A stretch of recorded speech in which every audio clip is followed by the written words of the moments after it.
Well, zippity zip bap blap, ladies and gentlemen, welcome to Monday Night Raw from Cleveland, Ohio.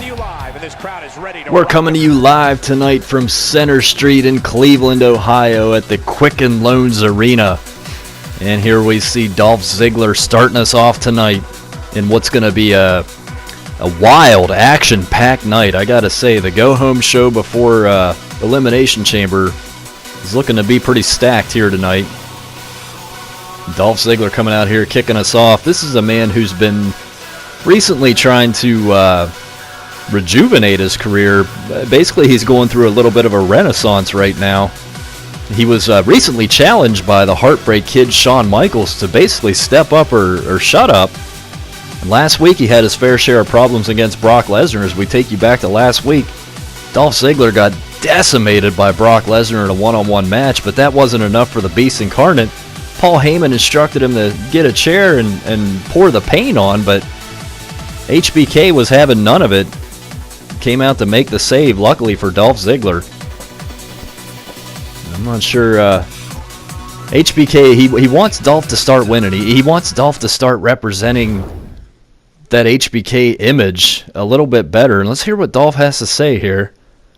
Basically just stating that he had no clue that Shawn Michaels was even in the building last week, and really that was the last thing that he expected was for Shawn to actually come out and make a save against Brock Lesnar. But Dolph Ziggler's here tonight to issue a rematch, a challenge to Brock Lesnar. He believes that he can go one-on-one with he can take Brock Lesnar in a one-on-one match, and he is issuing a challenge to the Beast Incarnate for this Sunday at the Elimination Chamber. Let's see. That's Dolph Ziggler promises to come away with a victory against the Beast Incarnate Sunday at Elimination Chamber. And here comes Paul Heyman. Ladies and gentlemen, the advocate for Brock Lesnar. His name is Paul Heyman. Paul Heyman always gets the warm response everywhere he goes. He's definitely a living legend in the business. You got to give him that much at least. But Paul Heyman says there is no way in hell Dolph Ziggler deserves a rematch against Brock Lesnar. Brock Lesnar deserves to move on to bigger and better things like the Universal Championship. He doesn't have time for scrubs and bottom feeders like Dolph Ziggler. Big words there from Paul Heyman on behalf of Brock Lesnar. Wait a minute, Shawn Michaels on the Titantron. Shawn Michaels has recently spoke with the general manager, Chris Jericho, with the Raw GM, and they have come to a conclusion that Dolph Ziggler will be granted a rematch. Dolph Ziggler will take on Brock Lesnar this Sunday at Elimination Chamber, and the match has already been signed. Paul Heyman is not happy about that. The crowd loves it. Paul Heyman does not. And Dolph Ziggler just delivered a huge super kick to Paul Heyman's pie hole. Lesnar is not going to be happy about that. Ladies and gentlemen, Dolph Ziggler looks to be on a roll. He's rejuvenating his career. Can he defeat the Beast this Sunday? We'll find out. The match has been made by Shawn Michaels and Chris Jericho. Dolph Ziggler, Brock Lesnar, Elimination Chamber. Stay tuned for that this Sunday. Ladies and gentlemen, we have much more to go. We will be right back.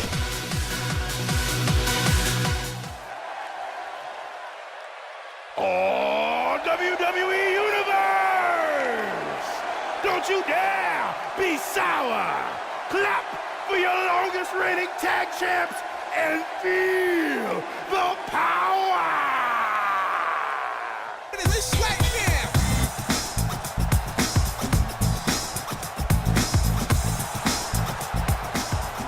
And we welcome you back live from the Quicken Loans Arena here in Cleveland, as a shocking announcement has just been made to open the show tonight. Dolph Ziggler came out here stating that he wants a rematch against the Beast, Brock Lesnar. Paul Heyman, live in Cleveland tonight. I didn't even know he was in the building. Brock Lesnar is not here tonight. Let me make that clear. Brock Lesnar, I know, is not in the building tonight, but Paul Heyman came out to speak on his behalf and basically rejected the entire notion that Dolph Ziggler is even anywhere close to Brock Lesnar's league. He said Brock Lesnar doesn't have time to waste on scrubs like Dolph Ziggler, and he wants to set his sights on the Universal Championship. But Shawn Michaels, then joining us live via satellite, stated that he had already cleared the match with General Manager Chris Jericho. That match is signed and sealed. It will be delivered this Sunday at Elimination Chamber. Once again, Dolph Ziggler will take on Brock Lesnar, trying to get a little bit of retribution, a little bit of payback. And again, if Dolph Ziggler can somehow defeat the Beast Incarnate, it's exactly what he's looking for here. Dolph Ziggler, he emulates Shawn Michaels, and in order to do that, he's going to have to start winning these matches. That's definitely for sure. But speaking of winning matches, you're looking at two guys that know exactly how to do that. The Raw Tag Team Champions, the family, Matt Morgan and Rusev, coming out here. The newly crowned Raw Tag Team Champions, I should say. And this is a title match for the Tag Team Championships. New Day has quite the opportunity here tonight. And it looks like they're sending out Big E and Kofi Kingston to represent. And Rusev opens the gates with a huge clothesline on Big E. And again, you're talking about just two bulls in the ring here. This is nothing but a dog fight with these two. Rusev with a beautiful back suplex. And you'll notice Carmella escorting the Tag Team Champions out here tonight, but I don't know if I'm the only one that noticed that Big Cass is not at ringside. Now that I'm not trying to start anything here, we do know that Carmella and Big Cass, they really look like they had some issues there a few weeks ago at ringside when the family had won the Tag Team Championships, but maybe they got that all resolved. You know, couples quarrels, they come and go. We all know that. But the absence of Big Cass tonight here is definitely conspicuous. Now, however, he does have a match coming up next against Roderick Strong, so he could just be backstage preparing for that. Again, I'm not trying to throw fuel on the fire here. Rumors go around, and nobody knows what happens with two people behind closed doors. So, enough of that. Back to the match here. We got Matt Morgan just lifted over the top rope there by Kofi. And make no mistake about Kofi Kingston, man. This guy can still go. Kofi Kingston has been in the WWE for years. I'm thinking he's going on about 10 years now. I mean, he's never captured the WWE Championship or Universal title, but as far as I can remember, he's only ever had one or two opportunities at it. But again, like I said, make no mistake, he's a well-qualified competitor, and he and Big E, again, the New Day, you want to talk about teams that know how to get the job done, but right there, you're walking into a tower of power against Matt Morgan. He just booted Kofi's face to the next side of Kingdom Coming over there. Picks him up in a power bomb. Morgan's got him over in the turnbuckles and just snake-eyed him from about 8 feet in the air. And that's the height advantage that comes into play for Matt Morgan. He can turn a normal suplex into just the most impactful move you've ever felt, just from his height. A normal suplex from Matt Morgan's like taking a suplex off the top turnbuckle. But Kofi's fighting back. He gets a shot in there to those ribs and a quick DDT. That'll put the champ down.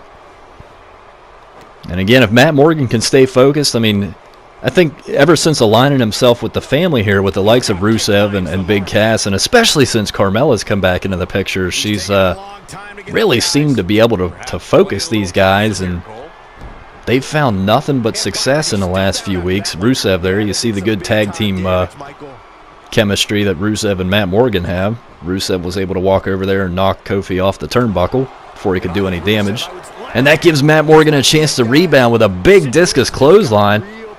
Damn near took Kofi's head off his shoulders. Morgan whips him to the friendly confines of the family's turnbuckle and makes the tag.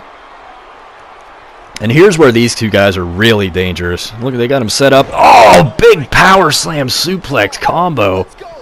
And again, coming from the big 7-footer Matt Morgan and the powerful bull Rusev. Kofi might be done. 1, 2, 3, and that is it. Say goodnight to the New Day. The family retains their tag team championships in a very dominant fashion here tonight. And I mean, you're talking, these guys have walked through teams like the Shield and the Bar, two of the best teams we've had here on Monday Night Raw.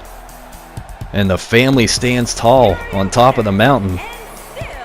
You're tag team champions, and I don't see any competition in sight for these guys. They could be holding those belts for a long time. Very, very dominant fashion. And the family right now rules Monday Night Raw. Absolutely. Speaking of the family, up next again, Big Cass will be in action against Roderick Strong. Come on right back. And thank you for joining us once again here. We're coming to you live tonight from Cleveland, Ohio at the Quicken Loans Arena. As we see another big, tall tower of power and Big Cass making his way down to the ring. Again, obviously another member of the family who we just saw defeat the New Day to retain their tag team championships. So Rusev and Morgan were able to keep the gold in the family, so to speak. But tonight, Big Cass will be taking on the up-and-comer Roderick Strong. Now, lately, Roderick Strong's been teaming up with Jason Jordan here and there, just kind of making some noise in the tag team division, and they got their sights set on those tag team championships. But you got to think they're kind of again, they're a very new team. They're still developing chemistry. They're still really getting to know each other, and in that sense, once they do develop that chemistry and they start to put on a little bit of a winning streak, then maybe they can talk about the tag team championships. But I don't think these guys are quite ready to get in the ring with Rusev and Matt Morgan yet. That's just my opinion. I don't think that would end well for him. But tonight's a good test for Roderick Strong against Big Cass. Again, another representative of the family, big 7-footer. This could be a tough challenge for Roderick, but so far so good. Came out of the gates and hit a big cutter on Big Cass and tossed him with a gut-wrench type suplex there. Roderick Strong's going to have to use his speed in this match. Jason Jordan, Roderick's buddy, looking on ringside there.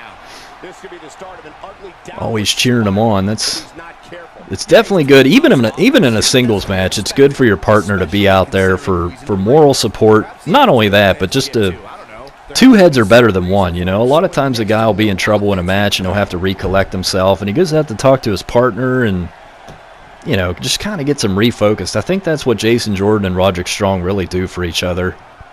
They play off each other's weaknesses for sure. Again, Jason Jordan, you're talking about, this kid has all the tools in the world to be a 5-star type of wrestler here, but he needs that experience, and where better to get it than from a guy who's been in this business for 10, 15 years, traveling up and down the road, all different kinds of organizations. He's been in there with every type of wrestler, high flyers, brawlers. I mean, Roderick Strong, he's an absolute veteran of the ring, absolutely. And he's got a lot that he can teach Jason Jordan. And then Roderick Strong, on the other hand, I think he's just, I can't pinpoint a real weakness with him. You know, he's got the desire, but I don't know. Maybe Jason Jordan can kind of teach him a thing or two. You know, a few suplex moves here and there, a few different ways to slip out of things. Jason Jordan's crafty in there.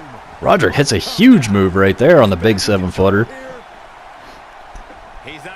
And again, if Roderick Strong and Jason Jordan can really just give it some time, I really believe they can find some success. And with moves like that, Roderick Strong hits the end of Heartache on Big Cass.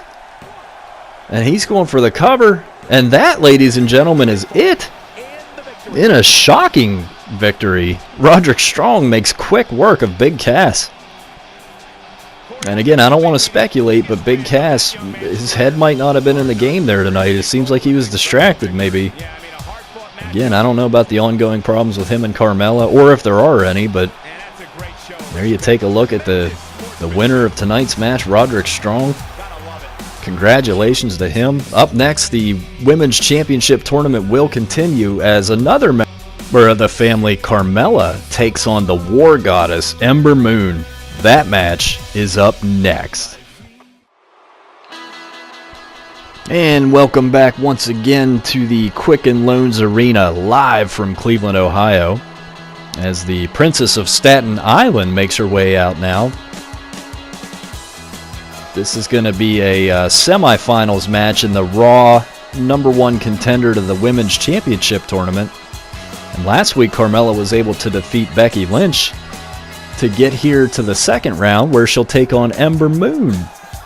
Ember Moon also victorious last week, obviously, against Natalya in a very surprising way. I'm still kind of shocked at how quickly that match went down. Ember Moon, Natalya just looked like she really wasn't ready. She didn't know what to expect from Ember Moon, who, again, Ember Moon, she hasn't really been here a long time. She's been down in NXT, and she's found a lot of success there, but since coming over to Raw a few months ago, she really hasn't been featured too much, and that definitely makes an opponent hard to scout. That's really the only thing I can come up with as far as why that match was the way it was, and it was just completely one-sided, but doesn't look like Ember Moon got her fill last week against Natty. She's out to create some more damage here, get some more aggression out on Carmella, as she didn't even wait for the match to start. She just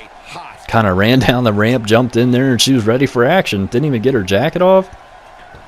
But Carmella, she's crafty, she's smart, she's quick. She was ready for Ember Moon. She took a few shots there, but she was able to turn it around, and Ember Moon's actually on the defensive now. Very nice counter off the ropes with a drop. Oh man, nice jawbreaker, and heck of a leg sweep there from Ember Moon. That was original. Ember Moon is quite the fighter. I do believe she's got a bright future here on Raw. And again, a lot of people, I think they would be a little bit surprised to see her win this entire tournament, but every week she comes out here and she just proves exactly why she belongs and why she should be taken seriously. Just like that, with that brute power, she just pulled Carmella's foot off her throat and shoved her out of the corner there. And again, with reversals like that, that's why Ember Moon's able to be on the offensive right now. Big drop kick. Everything she does seems to hit the spot, Every spot she hits, it's impact. Everything she does has such impact. That's a lot of strength coming from Ember Moon here. Big suplex over the ropes.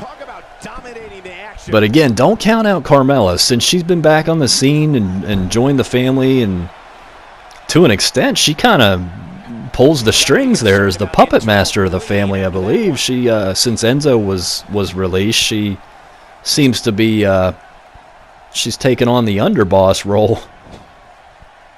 The Dawn-S, I should say. And again, with those long legs and the foot shoved in Ember Moon's face, and Ember just powers out again. Ember Moon, again, what makes her extremely dangerous, other than the unknown, she has the advantage of still being a rookie, and we know a lot of times when the rookies come in, again, they're hard to scout. Nobody knows nobody knows what to expect from them. So, wait a minute, what is this? Speaking of Natalya, her Titantron's playing. Ember Moon, obviously distracted, but I don't think Natty's here. Oh, wait a minute, there she is! Natalya with a big discus clothesline takes Ember Moon down. The referee didn't see it. Carmella going for the cover. One. Oh, Ember was able to kick out. Natalya providing a mid-match distraction there in hopes of Carmella knocking off Ember Moon, but Ember was able to power out of the pin and hits her. Oh, but Carmella catches that leg. Ember with a nice rollover hip toss arm drag maneuver there. And a neck breaker into a butterfly suplex. What a beautiful combination. And I think Natalya just really, she was successful in ticking the War Goddess off. Ember moves up on that turnbuckle, and that means nothing but trouble for Carmella. You know what she's looking for. Good night, Carmella. There's the Eclipse, and nobody kicks out of that move. Ember Moon. Oh! Carmella grabbed the ropes. There was no way she was going to kick out of that Eclipse, but she was lucky enough to be close to the ropes to be able to reach her arm out there and grab that and break up the pinfall. Natalya's distraction has lit a fire in Ember Moon, that's for sure. Big fall-away slam on Carmella. And again, keep in mind the winner of tonight's match will advance to the finals and take on either AJ Lee or Nikki Bella. And we will crown a new #1 contender to the Raw Women's Championship. But this has turned into a dogfight right here. This is back and forth. We got chaos. Ember Moon with a nice, beautiful Hurricane Rana, really, I should say. Head scissor takeover type maneuver. She's going back up to the top again. Is she looking to hit that Eclipse one more time? Carmella, oh, big elbow drop off the top. Shades of the Macho Man. And again, Ember Moon with these strikes. Excuse me. I think Natalya came out here with the hopes of squashing Ember Moon's dream here in the tournament, but it really just seemed to kind of aggravate Ember Moon and just really kickstart her here. And she's really been beating the hell out of Carmella since then. Big handspring clothesline in the corner, and that usually sets it up, and she's going up there again one more time. And Carmella has got to find a way to get out of this move. She's got to find a way to dodge, and she doesn't. Another Eclipse. And Ember Moon wraps her arm away from the ropes, too. And that's a victory. Ember Moon will move on to the finals in this #1 contenders tournament. She will be taking on either Nikki Bella or AJ Lee. And here again we see the distraction provided. Bang! Big discus clothesline there, but Ember Moon unable to be stopped. Hits that Eclipse on Carmella. She wasn't able to grab the arm there, you see, and Carmella reached under that rope, which does constitute a rope break. She hit that Eclipse a second time, and look at the arm position. She covers the arm so she can't reach the ropes. And that's a veteran move right there. That's a rookie learning from her mistake and quickly turning it into a veteran move. And if this lady continues to do that, there may be trouble for Alexa Bliss. But she's got one more roadblock in her way. We'll see if we can do this, if she can get past that. But up next, ladies and gentlemen, we have a rematch of last week's action. The Shield will be taking on the Gentlemen's Club, and believe me, you do not want to miss this. And welcome back once again, ladies and gentlemen, as we see the arrival of the most dominant group in the WWE in the last decade. Roman Reigns, Seth freaking Rollins, and the lunatic fringe, Dean Ambrose, collectively known as the Shield. And again, I state they have absolutely been the most dominant faction the WWE's seen in the last 10 years. Up until recently. They've been having a little bit of issue. Roman Reigns. This all started really at the Royal Rumble, where Roman Reigns was eliminated by Lars Sullivan, who really, again, he joined the Gentlemen's Club months ago, but he hasn't had the opportunity to prove himself up until the Royal Rumble, and he definitely proved his dominance. There's no other way to say it. I mean, he eliminated Big Kevin Owens, he eliminated Bobby Roode, and he eliminated the big dog Roman Reigns. So the Gentlemen's Club absolutely has a powerhouse on their hands in Lars Sullivan. And he seems to have given a confidence boost to Aiden English and Jack Gallagher as well, who had a very, without question, a 5-star match against the Shield last week in Ambrose and Rollins. And I give them credit. I give Aiden English and Jack Gallagher all the credit in the world for their performance last week. They went toe-to-toe with Seth Rollins and Dean Ambrose every step of the way. And they came up a little bit short. Jack Gallagher really took a lot of punishment there in the end of the match, and he, there was a lot of blood on the canvas that really reinforced that. But again, the Gentlemen's Club really, in their own minds, they believe they're equal to, if not better than, the Shield as a collective unit. So they've asked for a rematch, and the general manager, Chris Jericho, has granted that rematch here tonight, and it's not starting off well for the Gentlemen's Club. Seth Rollins knocks Jack Gallagher off the ropes, hits Aiden with a high knee, followed up by a standing moonsault splash there. Rollins is up on the top turnbuckle, and this is dangerous territory right here for Aiden English. Rollins able to hit that blockbuster off the top. And again, the Shield comes out strong here tonight. It's reminiscent of how last week's match started as well. The Shield seemed to be well in control, but for whatever reason, every time they hit a finisher or every time they really wanted to put the match away, they couldn't. Whether it was Lars Sullivan providing the distraction of the referee, or Jack Gallagher coming in to break up the pin, or whatever the case may have been, the Shield just had a very difficult time putting away the Gentlemen's Club. Ambrose with a nice move there. Double foot stomp off the turnbuckle.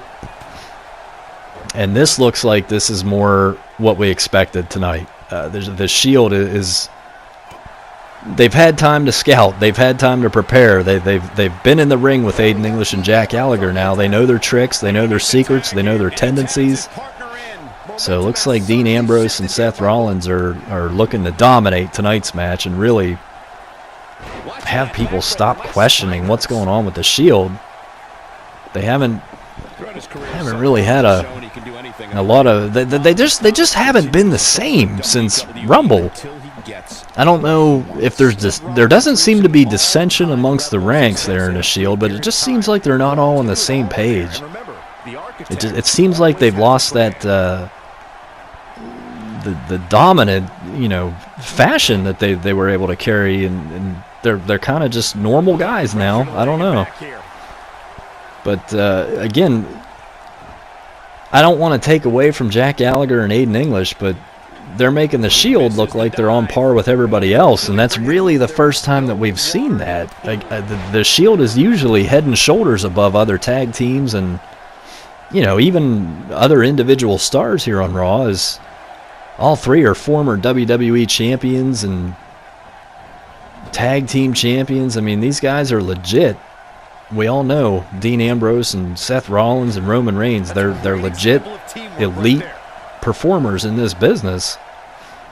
When you're going in there against Aiden English and Jack Gallagher, you kind of expect to win in a, I don't want to say easy fashion, but shouldn't have been as difficult as it was last week, and they believe that, and they were more than willing to accept this rematch that was proposed by the Gentlemen's Club. Basically, again, just trying to prove their dominance. They're still the team to beat. Rollins with a good flip out there. He hits Gallagher with that one-arm suplex type maneuver. I don't even know what you would call that. Looks like he's picking him up, setting him up for that ripcord, and that's what was able to put Jack Gallagher away last week. And it's coming early tonight. 1, 2, but he was able to kick out. Jack Gallagher kicked out of the ripcord as Dean Ambrose is over there handling Aiden English, and the Shield is well in control of this match here tonight. Much more so than anything we saw last week. Just trying to do anything he can. Lars Sullivan slides a chair in the ring there, hoping that, obviously if anybody uses the chair, it's going to be a disqualification, but in Heath Slater's mind, like I said, if you suplex somebody or body slam somebody and they just happen to land on top of a chair, then hey, whose fault is that, I'm sure the Gentlemen's Club can relate to that thought process. Jack Gallagher looked like he's formulating a comeback here. 2 drop kicks off the ropes, and he's able to hit Seth with that cross body. Jack Gallagher's got something going all of a sudden.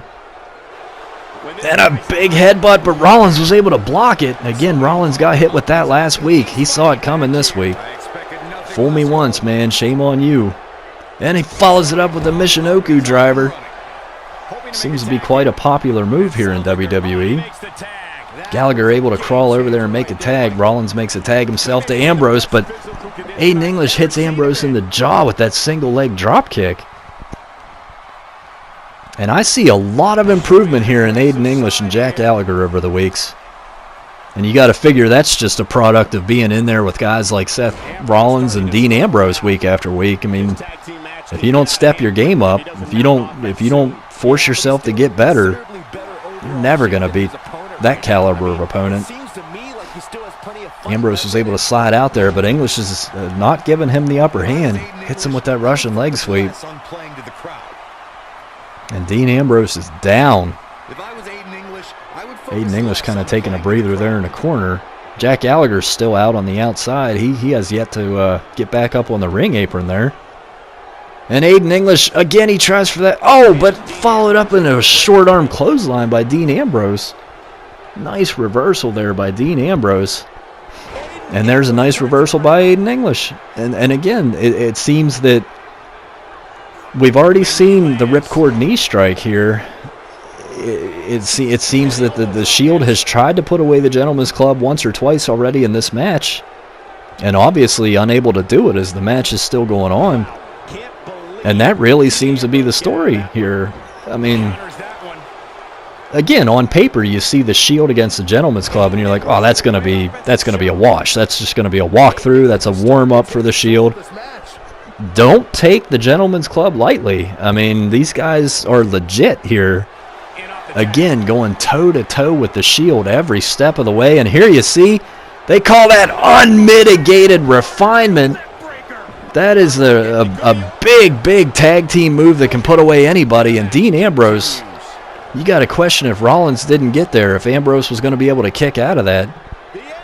And Jack Gallagher, now he hops up and rolls Dean into a guillotine choke, but Rollins is there again.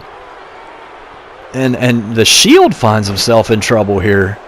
Gallagher laid out by Seth Rollins, and he's had enough. Rollins is in there just attacking anything that moves right now. Oh, huge enziguri at the back of Jack Gallagher's head. And again, if Lars Sullivan or Roman Reigns gets involved in this match, it's obviously going to be a DQ, but right now, whoever first man to get to his feet is going to have a big advantage here, and it looks like it might be Ambrose as he's crawling to the corner, probably looking for that tag. Jack Gallagher has no one to tag to as Aiden English is out on the outside. Gallagher's going to have to do this on his own, and that's asking a lot. I mean, again, going in there against Ambrose and Rollins, but Gallagher able to hit a big bulldog. Aiden English is back up now. Ambrose hits that hot tag, but Gallagher's able to stop Rollins' momentum before it even started, sends him into the Gentleman's Club's corner. And just like that, again, the Shield, they just, whatever they do, the Gentleman's Club has an answer for him. Not this time, though. Rollins again hits that ripcord knee strike to Jack Gallagher. That's the second one he's taken in this match. Lars Sullivan jaw-jacking with Roman Reigns, or with Seth Rollins now, providing enough of a distraction to where Rollins is not able to get a pinfall cover on Jack Gallagher, but Rollins rolls him out the middle of the ring. He should be going for a pin right now. Instead, he's worried about Aiden English. Rollins may be setting it up, though. He might know what he's doing. Don't question Seth Rollins. Boom! Curb stomp! And that is going to be it. There's no way. 1, 2, and what? What? Seth Rollins just hit the curb stomp on Jack Gallagher after 2 ripcord knee strikes, and Gallagher was still able to kick out. I mean, again, this man, look at his face. Looks like that cut is busted open again. That wound from last week just reopened, and there's blood all over Jack Gallagher's face. Somehow he was still able to kick out. And Rollins, you saw, was just left in a state of shock and dismay. What is this? Rollins sends him into the corner. Follows it up. Whoa. Very unique offense here by Jack Gallagher. Rollins gets flipped out, and Jack Gallagher is he's like a banana peel. He's so slippery, you can't hold on to him. Rollins able to follow it up with a big uppercut, though. Whips Gallagher into a neutral corner and makes a tag to the fresh man, Dean Ambrose, who, annihilates Gallagher in a corner with a forearm, followed up with a bulldog, knocking Aiden English off the turnbuckle there. And again, Rollins and Ambrose both, they seem to be getting a little bit frustrated with the fact that everything that they're hitting these guys with, boom! Dirty deeds. That's got to do it. 1, 2, 3. And Jack Gallagher just could not kick out of the dirty deeds, and rightfully so. And the Shield picks up the victory as Dean Ambrose was able to get Aiden English off the apron and hit that dirty deeds on Jack Gallagher, who again, just blood pouring all over his face. He took 2 ripcord knee strikes. Watch this right here. Bow! Right up under the chin. And the Shield stands victorious. Once again, able to get the victory, but I can't say that it was in a convincing fashion. It really took a lot for them to pick up this victory. We'll see what happens this Sunday. These 6 men will all be in the ring together at the same time, as the Shield will take on the Gentlemen's Club at Elimination Chamber in a 6-man tag. And that will really tell us, that'll really tell us if the Shield can hang. Wait a minute. Aiden English and Jack Gallagher aren't done yet. They've collected themselves. They're back in here going after the Shield. And this is not over. Like I said, these guys they're not going to be satisfied with a loss, that's for sure. And they've got the steel out now. They're looking to do some damage and soften up the Shield before this Sunday's match. Again, all 6 of these men will be in a 3-on-3 match. Here comes Lars Sullivan and Roman Reigns. Roman Reigns is cut off. Oh, by the freak accident. And the insurance policy, Lars Sullivan, pays off for the Gentlemen's Club. And we have a dangerous group on our hands. Could they be the new Shield? Ladies and gentlemen, we'll find out. Be sure to join us for part 2 live from Cleveland. We'll be right back.